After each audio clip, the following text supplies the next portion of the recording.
नमस्कार सर्वांना. सध्या दत्त जयंतीनिमित्त सर्वत्र दत्त पारायण चालू आहे, गुरुचरित्र पारायण चालू आहे. पण काही जणांना काही कारणांमुळे हे पारायण करता येत नाही. मनात खूप इच्छा आहे पण पारायण करू शकत नाही. काही अडचणी असतात, विविध प्रकारच्या अडचणी असतात, त्यामुळे पारायण करू शकत नाही. पण ते जेव्हा बघतात की आपले सहवासी, आपले आजूबाजूचे लोक जे पारायण करतात, केंद्रामध्येही खूप महिला, खूप पुरुष पारायणसाठी बसले, हे सर्व बघून आपल्या मनात खेद व्यक्त होतो की आपण पारायण करू शकत नाही, आपल्या हातातून काहीतरी चूक होते. अशांसाठी एक संक्षिप्त पारायण म्हणजे 1 दिवसाचं किंवा 2 दिवसाचं पारायण तुम्ही करू शकता. 1 दिवसाचं नाही जमलं तर 2 तासाचंही पारायण तुम्ही करू शकता, की त्या पारायणचं फळ तुम्हाला संपूर्ण 7 दिवसाचं जे पारायण आहे तसेच भेटते. पूर्ण गुरुचरित्राचं पारायणचं फळ ह्या 1 दिवसाच्या पारायणाने भेटू शकते. ते कसं ते तुम्हाला मी या व्हिडिओमध्ये सांगणार आहे. नमस्कार मित्रांनो, मी रंजना's कॅम्पेन व्लॉगमध्ये तुमच्या सर्वांचं स्वागत आहे. तर आता पाहूया आपण संक्षिप्त पारायण कसं करणार. संक्षिप्त गुरुचरित्र पारायणमध्ये काय नियम अटी आहेत, ते पारायण कसे वाचावे, या सर्वाची माहिती मी तुम्हाला आता सांगत आहे. श्री स्वामी समर्थ. अवधूत चिंतन. श्री गुरुदेव दत्त. पारायण कोण करू शकतं? पारायण स्त्री पुरुष दोघेही करू शकतात. मी तर सांगेल की आपल्या मनात आले की दत्तगुरूंचे पारायण करावे, तर त्यावेळेस पारायणला तुम्ही बसू शकता. फक्त दुपारची 12 ते 12:30 ही वेळ सोडून तुम्ही कधीही पारायण करू शकता. पारायण करताना मनात कोणताच विचार आणायचा नाही, हे आपल्याकडून होईल की नाही, आणि घाबरू नये. दत्त महाराज आपल्याकडून पारायण व्यवस्थित करून घेतात. तुमच्या मनात फक्त इच्छा पाहिजे आणि जिद्द पाहिजे की आपण हे पारायण पूर्ण करूया. संक्षिप्त गुरुचरित्र पारायण तुम्ही दत्त जयंतीला किंवा त्याच्या आधी 1-2 दिवस असेही करू शकता. पारायण करण्यासाठी तुम्ही शांत व पवित्र जागा निवडा. पोथीची पूजा करा, दीप लावा, नैवेद्य दाखवा, पूर्व किंवा उत्तर दिशेला तोंड करून बसा. पारायण दरम्यान अवधूत चिंतन श्री गुरुदेव दत्त या मंत्राचा जप करा. दत्त महाराजांच्या फोटोची आणि पोथीची पूजा करा. पुष्प अर्पण करा. शक्य असल्यास वाचन सुरू करण्यापूर्वी 1 माळ श्री स्वामी समर्थ मंत्र जप, गायत्री मंत्र आणि गणपती अथर्व शीर्ष वाचा. स्पष्ट आणि योग्य उच्चाराने संक्षिप्त गुरुचरित्र वाचा.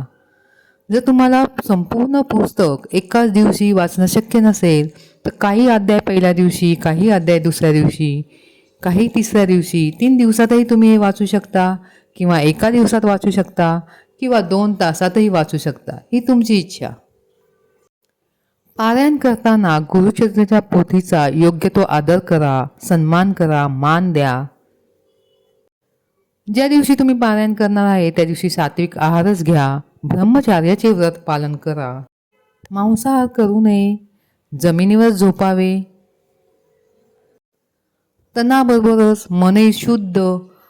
पारायणला बसण्याच्या वेळेस जर तुमच्याकडे पांढरे कपडे असतील तर ते घाला, नाही तर स्वच्छ धुतलेले कपडे तुम्ही घालू शकता. जसं आपण स्वतः स्वच्छ होतो तसं मनही स्वच्छ पाहिजे. मनात कोणताही किंतु न आणता प्रसन्न मनाने तुम्ही पारायणला बसा. दत्तगुरू स्वामी महाराज आपल्याकडून पारायण करून घेतातच. ज्या दिवशी तुम्ही पारायण कराल त्या दिवशी परान्न टाळा, म्हणजे कोणाच्याही घरचे खाऊ नका, म्हणजे बाहेरील अन्न टाळावे. कांदा लसूण खाऊ नये, मांसाहार खाऊ नये, सात्विकच आहार घ्यावा. शक्यतो दूध दहीचा वापर जास्त करावा. संक्षिप्त गुरुचरित्र पारायणमध्ये फक्त 7 अध्याय आहेत. 7 अध्याय तुम्हाला पाहिजे तसे वाचा. 1 दिवस, 2 दिवस, 3 दिवस किंवा 2 तासात. फक्त वाचताना तुम्ही मन एकाग्र करून वाचा. देवाला समर्पण करा, स्वतःला समर्पण करा आणि मनोभावे वाचा. तुम्हाला त्याचं फळ नक्की मिळेल. संक्षिप्त गुरुचरित्र पारायण केल्याने दत्तकृपा मिळते, मानसिक शांती लाभते, नकारात्मक ऊर्जा दूर होते, मन शांती भेटते आणि आपल्या काही इच्छा असतील तर त्याही पूर्ण होतात. आता हे पारायण करताना संक्षिप्त आहे म्हणून संकल्प घ्यायचा नाही असं नाही. तुम्ही संकल्प सोडूनच पारायण करायचं.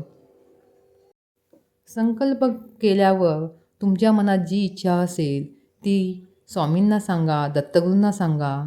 तुमची इच्छा अवश्य पूर्ण होईल. तुम्हाला शक्य असेल तर तुम्ही पूजाही मांडू शकता. जसं मी मागच्या व्हिडिओमध्ये तुम्हाला पूर्ण पूजा दाखवली ती तुम्ही अवश्य बघा.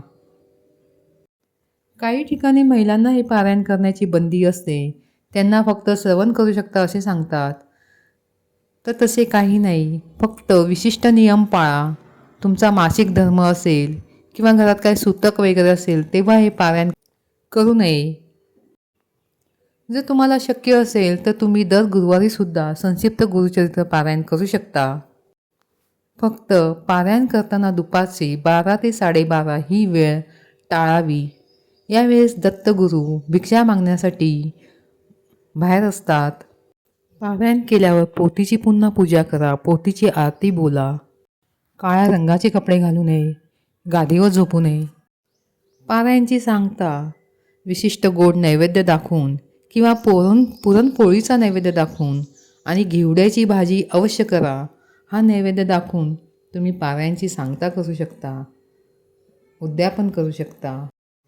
सगळ्यात शेवटी दत्तगुरू महाराजांकडे क्षमा मागा की माझ्या हातून काही चूक झाली असेल, चुकून काही घडले असेल तर त्याबद्दल क्षमा मागावी. वाचनात काही चुकले असेल, एखादा शब्द आपला चुकला असेल, बोलताना माणसाकडून चूक होतेच. आपण माणूस आहे, माणसाकडून चूक होणार नाही असे नाहीच. त्यामुळे दत्त महाराजांकडे क्षमा मागा आणि आपलं पारायण मान्य करून घ्या. ह्या भक्ताला क्षमा करा असे हात जोडून विनंती करा. स्वामी महाराज, दत्त महाराज नक्की सर्व भक्तांना क्षमा करतात. त्यांना फक्त भक्तांनी किती श्रद्धेने पारायण केले किंवा किती श्रद्धेने आपली पूजा करतात हे पाहतात. त्यामुळे आपले मन स्वच्छ असावे. सगळे काही मनापासून करा. दत्त गुरुकृपा अवश्य होईल. अवश्य तुमच्या मनातील इच्छा पूर्ण होतील. मित्रांनो, तुम्हाला माझा हा व्हिडिओ आवडल्यास अवश्य लाईक शेअर करा आणि जर तुम्ही या चॅनलवर नवीन असाल तर सबस्क्राईब अवश्य करा. श्री स्वामी समर्थ. अवधूत चिंतन. श्री गुरुदेव दत्त. दत्त दत्त. दिगंबरा दिगंबरा. श्रीपाद वल्लभ दिगंबरा. धन्यवाद.